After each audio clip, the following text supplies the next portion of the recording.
I don't know if you can see out there how dark it is. It's so dark and rainy. I had to put on a sweater. It's really cold. Um, and last night I went to bed like at 9 or 9:30. I was like, I'm gonna get some sleep. And she kept sleeping all freaking day. I took a nap, but it's just this weird sleep. I don't know. It's like you're constantly, it's like having an infant. You're just on guard. You just can't relax. And so I went to bed like at, I think at like 9:15 or 9:30 or something like that. And midnight, she was up. So I don't know. This just gets shorter and shorter. It used to be like 5:30, then it went to 4:30, 3:30, 2:30. Now it's going so fast. Now it's midnight. What are we going to be getting up at 10:30? An hour after I go to bed? Oh my God, this is rough, man. But I went in there and I laid. She went outside and laid for a couple hours. And I went in there and laid, and I could not get back to sleep. My brain was just racing, racing, racing. And I was thinking about all sorts of stuff, and it was like, what the fuck? It feels like I'm on caffeine or something. Like, why can't I just relax and go to sleep? And so then this morning, because then, it just keeps going. Once she gets up, it just keeps going. It's like like there was a couple hours she went outside, but I couldn't go to sleep. But then it's in and out. Oh, maybe I want this, maybe I want that. She hasn't eaten since yesterday morning. She refuses to eat anything. And she won't take her medicine. And the medicine has to be given with food, and she won't take any pills. She actually bit my hand yesterday when I was trying to stuff them down her throat. I was so frustrated. She just would not eat anything with any pills. And they're like, have her lose weight, have her take pills constantly that have to be taken with food. And she keeps having like a lot of farting, like this rancid smell. She's never like that before. So to me, it's got to be the fucking medicine. God, I don't like big pharma. I cannot stand it. They are just, especially when you know that they are holding technology back just so they can fucking push their bullshit on us and get rich. So I'm just gonna, keep on. I was singing the acupuncture thing. I don't see how that's gonna work. She can't even relax to go there. How are they gonna get her laid down and relax while they stick needles in her? Are they gonna have to knock her out to do it? I don't know. I gotta just somehow keep her comfortable until we get to this technology, and we have we get to actually find out what can we heal, what can we do. This is just all this repressed information. This drives you crazy. And so when I got up, I turned on the TV, and there was something with the Lionsgate portal thing. And so I had turned that on, and then I was like, oh yeah, it was the Lionsgate last night. And so this girl started talking and said, probably a lot of you were up last night and couldn't sleep. There was just so much information coming, and what time is speeding up and all this stuff. And I just thought, oh, how funny. Yeah, because it was crazy. At midnight, I'd only been asleep a couple hours. I should have just been able to just go right back to sleep. And it was just, oh my God. And even when I did doze off, it was these weird dreams. Just like that other morning when I said about that dream where I was going down that road super fast. And it was like it kind of looked like, like if you were in a wagon being pulled by a horse or something, and you were hidden, and you were looking down, like if they had the big tarp thing over the back of the wagon, and you were laying in there so you wouldn't be hidden, your view from there, and then if you peeked up and looked that way, the view going there. It was like these really unusual views. Like, how am I getting these views, and why does it feel so out of control the way it's moving, and how was I moving when I knew I wasn't the one driving? And I kept thinking, this seems like I'm not in a car. It seems like I'm in something else. But the more I think of it, the more I really think like that was the view. Something like a stagecoach or something, but it seems more like a wagon hidden, unless I guess it could be like maybe a kid in a stagecoach looking out the window, and you would be more low. And if you're on, some treacherous part of the cliffs or something, and, it could have been, and it went over and I died at that one. And that's why that dream was giving me anxiety, because that's another thing she said too, was there will be a lot more of people's realizations with their past lives. And one of the things too that I was thinking about, because I had thought of that right after it had happened, I thought that's just weird. It was a weird view. It was a weird the whole thing was weird. And so I was thinking, like, if we did just have all of our past lives coming to us at once, and all those traumas and all the traumatic things that happen in all these different lives, just think out how much one life, the present life right now, overwhelms so many people. Like, they can't barely fucking handle what's happening to them presently. To open their minds up to all of the suffering that they've had throughout lifetime after lifetime after lifetime, it could be way too much. I don't know. I mean, people need to see so they have a deeper understanding of what they are. But yeah, I don't know if I feel like that I'm getting some of those kinds of things, and it can feel overwhelming. Just like that one, because it wasn't just seeing the view. It brings these feelings, like these feelings that are attached to it. And a lot of the stuff that I have that I would consider to be memories of past lives are always just the tragic part, like where you're getting killed. And it's horrible. Like what was the one? It just popped into my head, and it was it was really horrible. Well, the one when I had that reoccurring dream when I was a little kid of getting killed by that big cat. Oh, and also I saw, I think it was on Odin's Man too. God, I cannot find anything to watch lately. Now, when I'll put his on, sometimes I can only watch him a few minutes. It is like the dark underbelly. It's like, oh, I sent a bunch to my mom. I was like, just tell me what you think. I was like, oh my gosh. It's weird. But what was the other thing that I saw on there? I can't think of that right now. It'll come to me. I'm really fucking tired. And the tiredness just keeps piling on more and more. But one of the things too that I saw, another one of those episodes, I went on Lifetime and I looked, and whatever on the app, I don't know if you have cable, you can probably find it.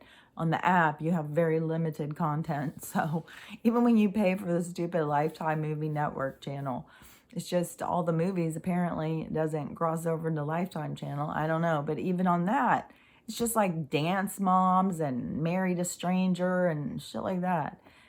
But this one was another episode of that guy who does the reincarnation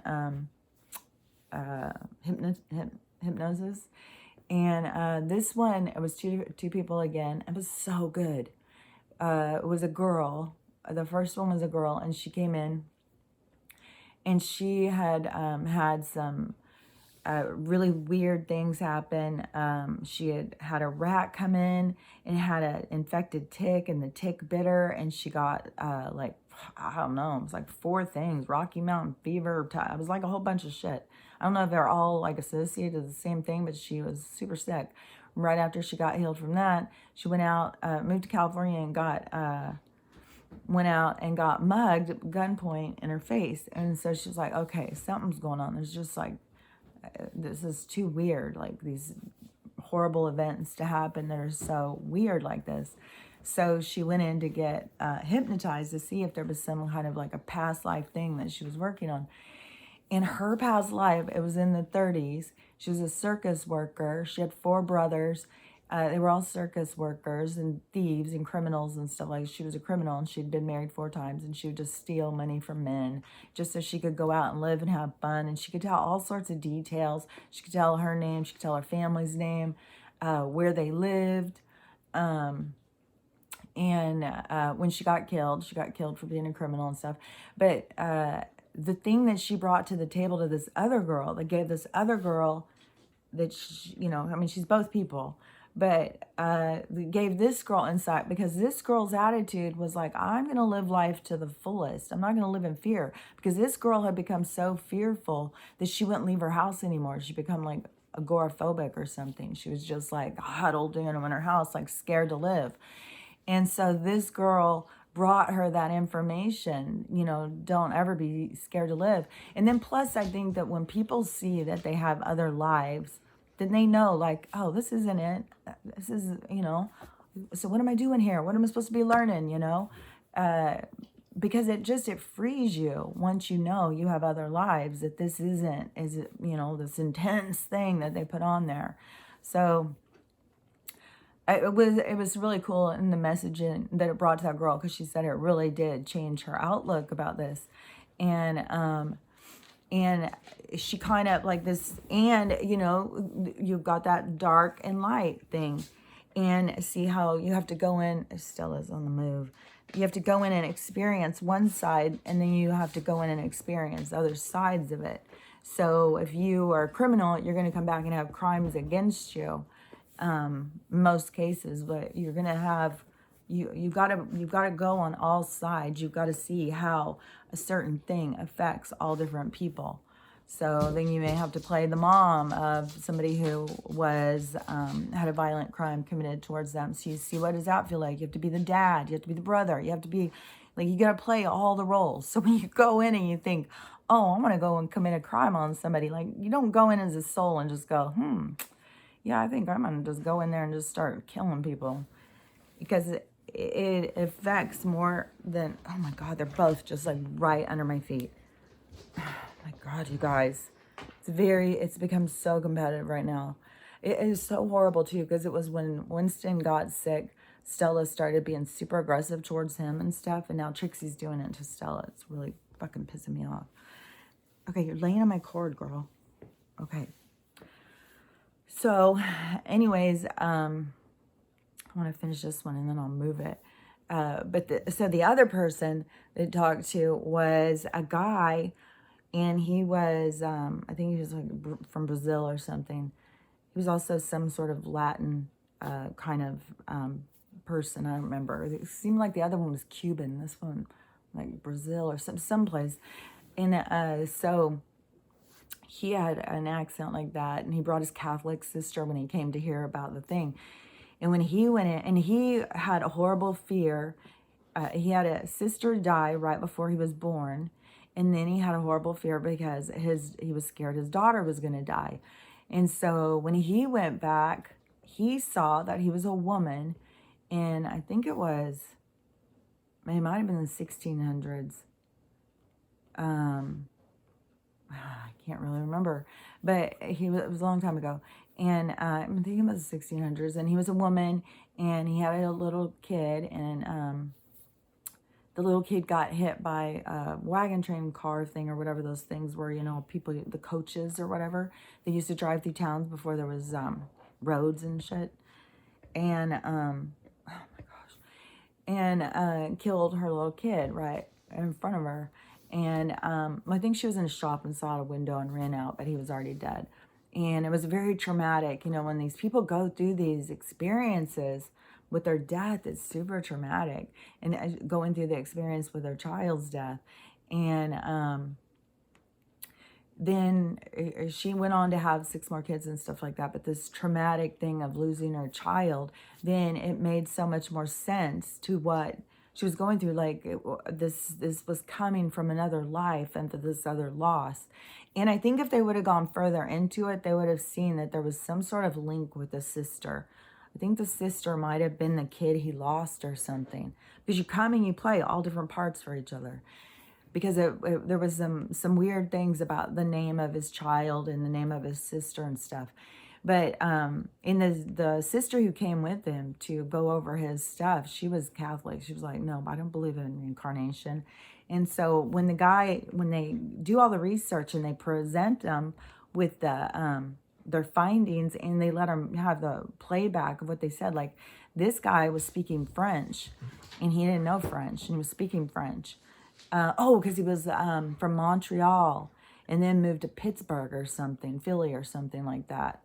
And The other guy, he had moved to Philly. It seems like this person did too. Moved to someplace over there.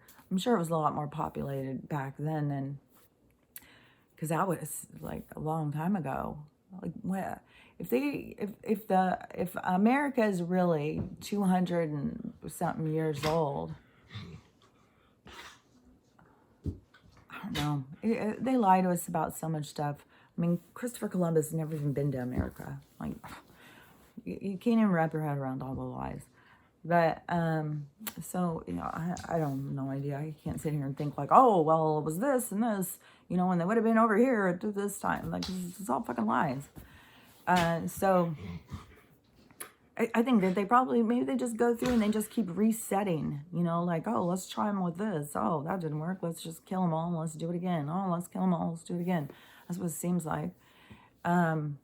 But anyways, so this guy, when he got all of the evidence shown to him, and then the practitioner said, so what do you think? Do you think you were this person? Like, how would you have known all this stuff? How'd you know they were married to this person and they lived there? And how'd you know friends? All the stuff. And the same with the girl. Like, how did you know? I mean, one of her brothers was even named Goliath. He played the strong man in the circus. And like, she could remember so much stuff. She saw a picture of her dad and she could recognize him. And so all of these, so the Catholic woman, she was the one who blurted out, like, yeah, definitely he was her. I don't know how this happens. But, once you start really getting into reincarnation, it's just like nobody has to convince you. You will see for yourself. Like, things just don't make sense unless that is real. So, yeah, that show, if you can find it, it seems really good. I never like that on shows when they just, like, they'll replay, like, a certain sentence or replay a certain thing, so then go to commercial break. They'll drag some shows out when they could put a lot more content. But I don't know. I guess it's a lot just for people to be able to wrap their head around reincarnation right now. Like, oh, what? But I do know, like, it was bastardized for so long, like, that if you believed it, you were a complete kook, that you were, mental. If you didn't believe about the guy in the sky and the guy in the ground, and they fight this battle, and they've got all these, horned people and winged people battling it out for our souls. And this is the thing that gets me too, is my mom she sent it to all of her kids. I listened to it for a while, but it was very fire and brimstone for me, and I don't align with the teachings of the Bible. I think that it has some significant things that, but I think it was very manipulated. But so it was very fire and brimstone. She sent it to all my siblings. Nobody ever said anything to her. I'm sure she's feeling like, oh, sad, because she's worried for everybody's soul and stuff. But just the stuff that the guy was saying, like, Jesus will be here and he's gonna, rise again to save us from our sins and stuff. It's like, you guys, you don't just, here, I'm gonna sin, here, you take my sins. I can't worry about these. I've got some sins to do. It's like, you don't just sit there and say, oh, he'll take them. Okay, give them to him. Like that. I don't even understand that. That to me is the same kind of idea of, like it's the citizens that are against, gay people or black people or whatever. It's the fucking government and corporation. It has nothing to do with the citizens. All they want to do is keep us all fighting about it so they can keep committing crimes right under our fucking nose. So, there's just so much nonsense. But the reincarnation thing is, it's definitely worth looking into. I think you save yourself. You are here to learn and save yourself. And everything you do has repercussions beyond this life, that you're dealing with things from other lives that you don't even have any idea about. And people who you think are your enemy are really a close friend of yours on the other side. Like, there's just so much more for people to start understanding. So there was some more stuff I wanted to talk about. But I just think that you know, it was really would be good for anybody to just like at this point in time, hopefully they start seeing enough stuff with the lies that they think, you know, well, maybe this is a lie, maybe this is a lie. And they start looking into stuff. Because definitely, if you go in and you listen to people near-death experiences, some of them get all really Jesus-y. But, you know, you're going to create your own transition. So they all have a little bit of unique stuff. But the whole point is you go on. You go on outside of your body. That there's a whole world outside of this experience. And that is our real life, is outside of this experience. So, okay, we'll be back in a minute. My foot's about to die. She's leaning on it. Okay, I'll be back.